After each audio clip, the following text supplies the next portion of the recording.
Olá, eu sou a Rebeca, enfermeira aqui na Simples, consultoria de seguros e benefícios. Primeiramente, eu quero agradecer a oportunidade de estar aqui hoje e dizer que discutir a prevenção e partilhar informações é sempre de extrema importância para nós. O conteúdo abordado desse mês é sobre prevenção de doenças crônicas e é um tema muito enriquecedor. E é imprescindível que sempre busquemos uma melhor qualidade de vida.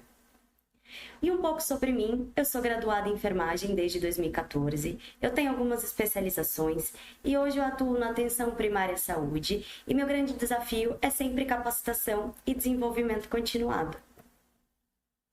E aí nós vamos falar sobre a prevenção de doenças crônicas. O que são doenças crônicas, na verdade? Você sabia que as doenças crônicas são responsáveis por 3 em cada 4 mortes no Brasil?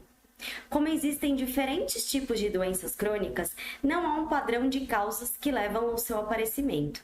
No entanto, alguns fatores são preponderantes para que as doenças crônicas se manifestem. Hoje, 50 milhões de pessoas declaram ter recebido diagnóstico médico de alguma doença crônica em algum momento da vida, ou seja, 22,5% da população. O expressivo número nos mostra como esse grupo de doenças deve ser tratado com atenção.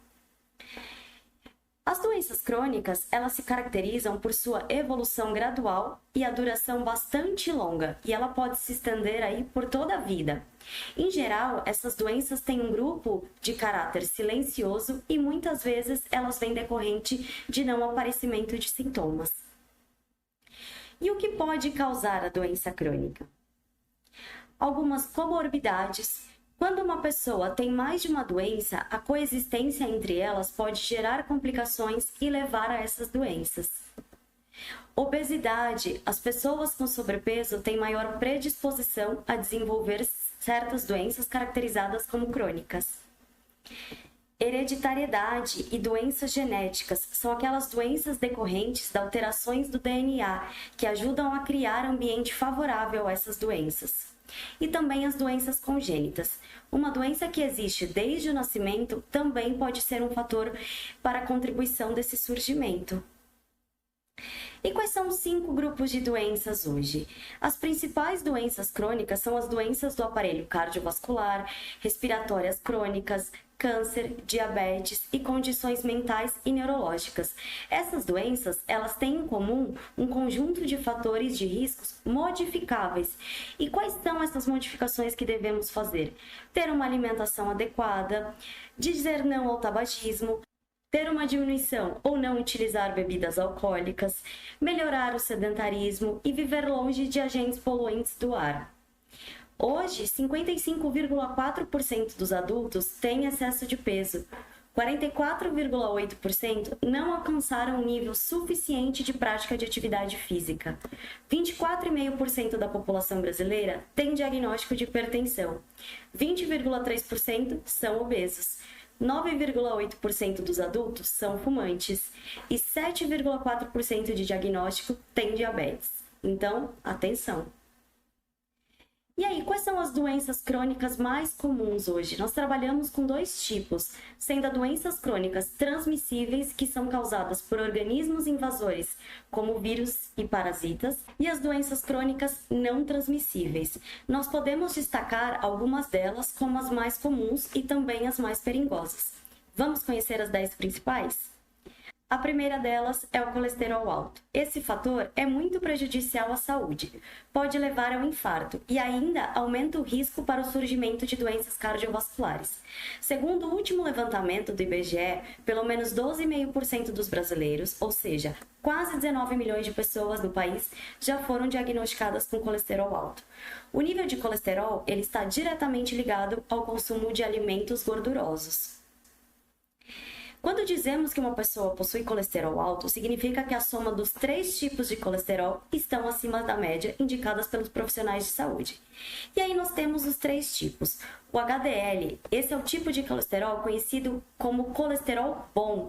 Ele atua limpando as artérias, ou seja, quanto maior o nível de HDL, menor o risco de doenças cardiovasculares.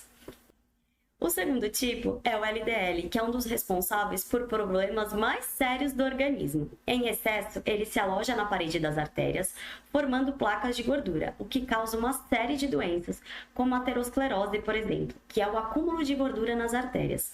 Quanto maior a quantidade de LDL, mais altos são os riscos da pessoa sofrer com doenças cardiovasculares.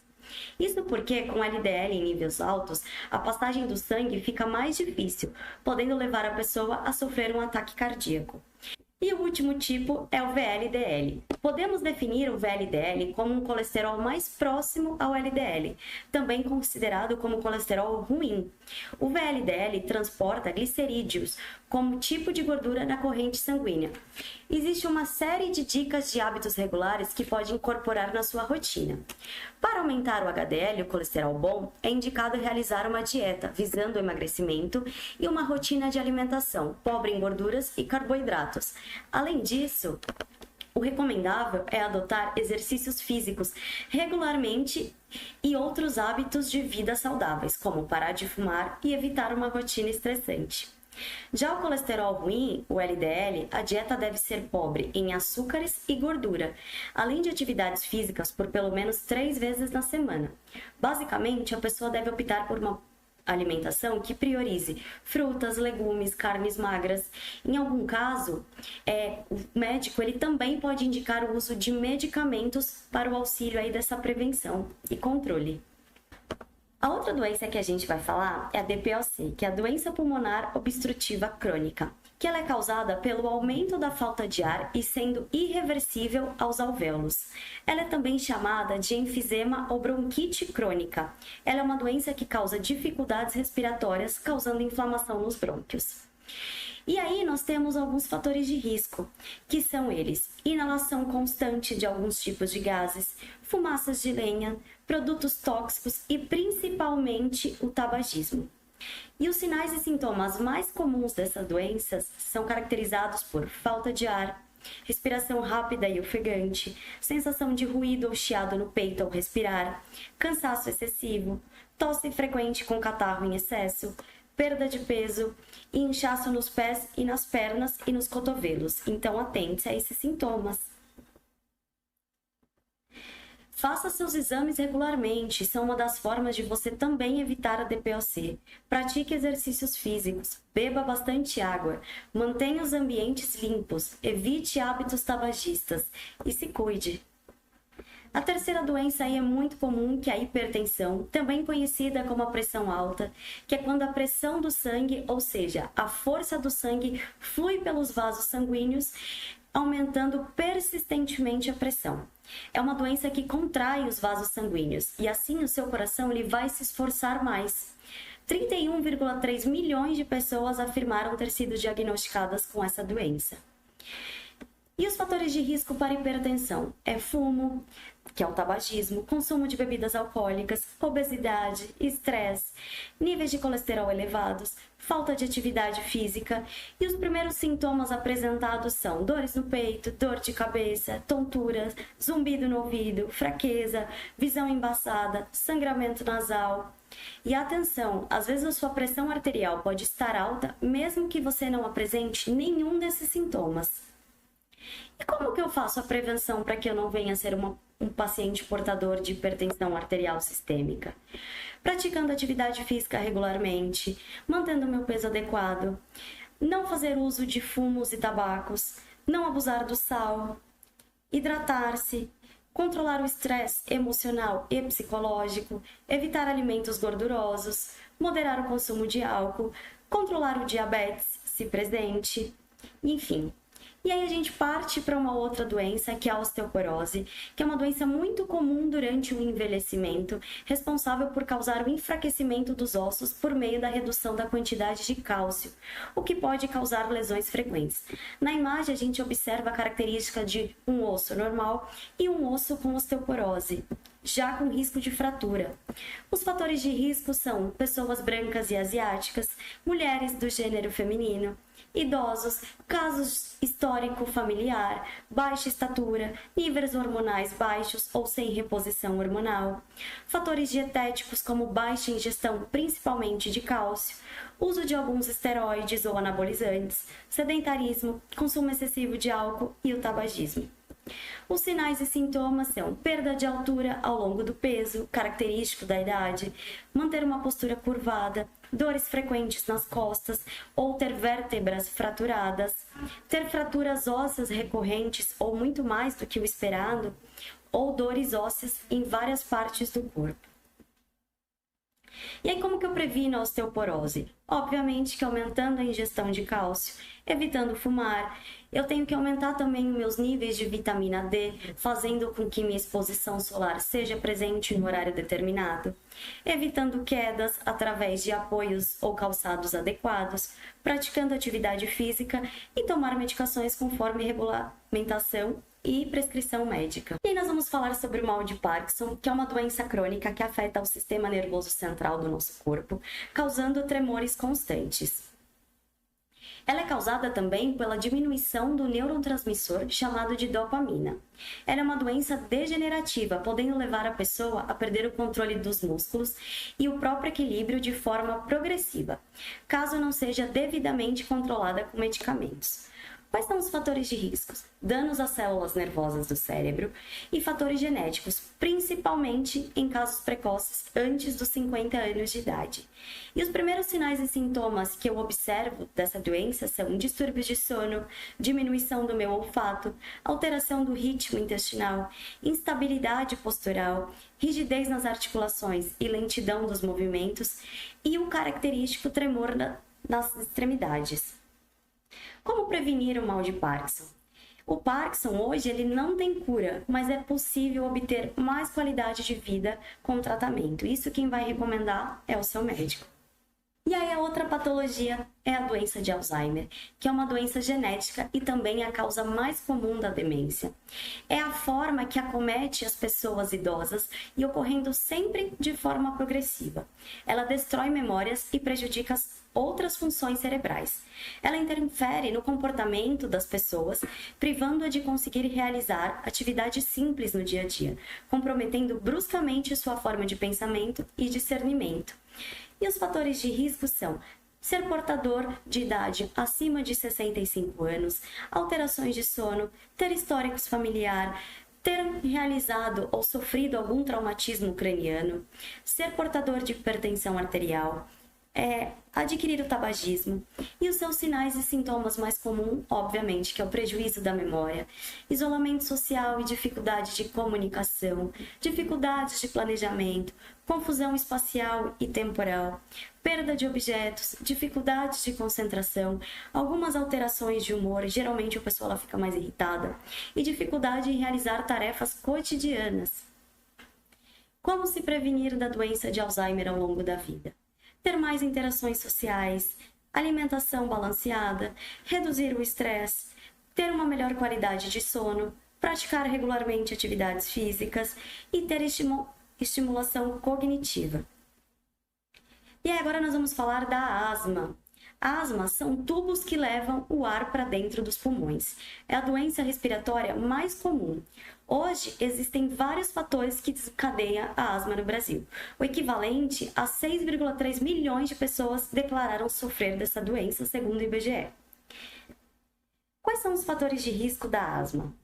Contato com pets por causa da pelagem, pólen presente nas flores, o uso de tabaco, ser portador de algumas infecções respiratórias, ter exposições a alérgenos, ácaros e poeiras e fungos também. E aí, quais são os sinais e sintomas? Ter tosse persistente e seca, chiados no peito, dificuldade para respirar, desconforto torácico, sofrer de ansiedade. Lembrando que os sintomas da asma, eles pioram durante a noite e nas primeiras horas da manhã, e em resposta à prática de exercícios físicos e à exposição a alérgenos, à poluição ambiental e às mudanças climáticas também. Como prevenir a asma? Existem diversas medicações que reduzem essa inflamação dos brônquios e os inalatórios que possuem as funções broncodilatadoras. Mas a asma ela não tem cura, mas com tratamento adequado, há alívio dos sinais e sintomas. Sendo assim, os asmáticos tratados podem ter uma qualidade de vida igual à de uma pessoa saudável. E aí nós falamos da diabetes, que é uma síndrome metabólica de origem múltipla, decorrente da falta de insulina e da incapacidade ou falta da insulina exercer adequadamente seus efeitos, caracterizando altas taxas de açúcar no sangue. É uma doença crônica que provém de dois tipos específicos. Diabetes tipo 1, que ocorre quando o pâncreas não produz insulina suficiente, levando ao excesso de açúcar no sangue. E a diabetes tipo 2, que é relacionado ao modo como o corpo processa a entrada do açúcar no sangue. Segundo a pesquisa, 9 milhões de brasileiros disseram possuir algum tipo de diabetes. E quais são os fatores de risco? Ter idade acima de 40 anos, estar sobrepeso, ter herança genética, ser sedentário, não ter uma alimentação saudável e estar exposto a algum tipo de poluição. E os primeiros sinais e sintomas apresentados para a pessoa quando ela não descobriu a diabetes ainda é ter desmaio, perda de energia, dores de cabeça, fomes constantes, muita sede, excesso de urina e ter a urina com uma presença de cheiro cetônico que a gente fala muito parecido com acetona. E como que eu previno para que eu não venha a ser um portador? Reduzindo o consumo de açúcares e carboidratos refinados, seguir um plano alimentar com baixa quantidade de carboidratos, controlar a porção e a quantidade do que eu como, comer mais alimentos ricos em fibras, inserir cúrcuma na sua alimentação, ter atenção aos meus níveis de vitamina D realizando exames preventivos, evitar alimentos ultraprocessados, beber bastante água, incluir chá verde e café na sua rotina e bebidas que não contenham calorias, parar de fumar, modificar hábitos sedentários e praticar atividades físicas de forma regular. E aí agora nós vamos falar do acidente vascular encefálico, que é conhecido com nomes antigos como derrame ou AVC, que é o acidente vascular cerebral. Hoje ele tem essa nova nomenclatura aí. E existem dois tipos de AVE. Eles causam perda das funções dos neurônios e os sintomas, assim como as sequelas, dependem da região atingida. O AVE ele é caracterizado por um distúrbio neurológico focal ou até mesmo global, com duração superior a 24 horas e o desenvolvimento rápido dos sintomas, sendo repentino e não convulsivo, determinado por lesão cerebral secundária ao mecanismo cerebral. A população adulta no Brasil, 2% já receberam algum diagnóstico de AVE, sendo que cerca de 3 milhões de pessoas são portadores acima de 18 anos. E aí os dois tipos são o AVE hemorrágico, que o sangramento ele ocorre dentro ou ao redor do cérebro, quando há um rompimento do vaso cerebral, causando o sangramento, e o AVE isquêmico, que é um coágulo que bloqueia o fluxo sanguíneo para uma área do cérebro, impedindo a passagem de oxigênio para essas células cerebrais. E quais são os fatores de risco?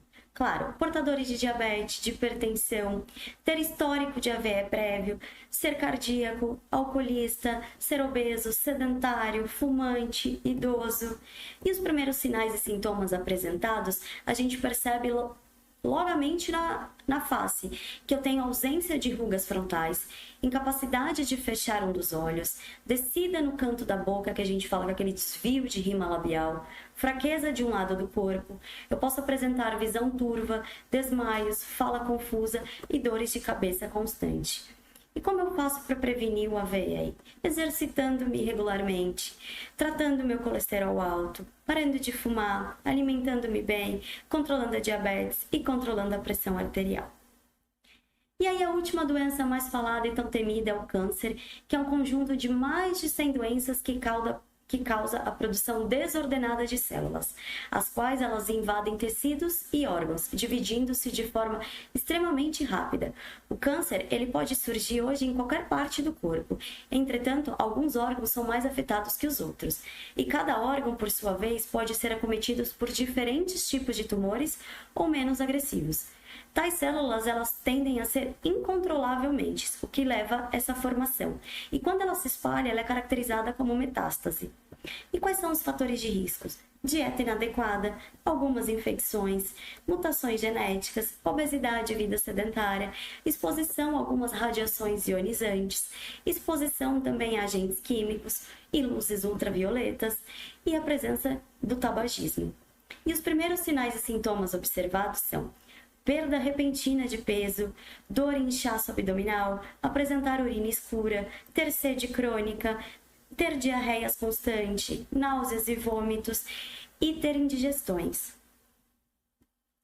E como que eu faço para prevenir o câncer? Parando de fumar ou nunca fumar mais, exercitando-me, bebendo com moderação, e o ideal é que eu não faça uso de bebidas alcoólicas, sabendo meu histórico familiar, realizando exames preventivos, usando protetor solar, vacinando, usando preservativo, limitando também o uso de carne vermelha, porque ela aumenta o risco de câncer de estômago e do intestino, evitando ganhar peso, e, obviamente, consultando seu médico regularmente. Faça seus exames regularmente. Muitas das doenças crônicas não transmissíveis, elas são assintomáticas. Por isso, a realização de exames periódicos ajuda na identificação precoce dessas doenças. Lembre-se que é menos complexo tratar e administrar uma doença quando ainda ela é detectada no início. Não esqueça, agende seus exames. E obrigada! Lembrando que cada indivíduo ele é único e ele pode ter necessidades específicas de cuidados com a saúde. Por isso é importante conversar com um profissional de saúde para orientações personalizadas e acompanhamento adequado. E mesmo que a vida estiver corrida, arrume um tempo para cuidar da sua saúde. Ela deve ser sua prioridade. Eu deixo aqui algumas referências utilizadas nessa apresentação e até a próxima!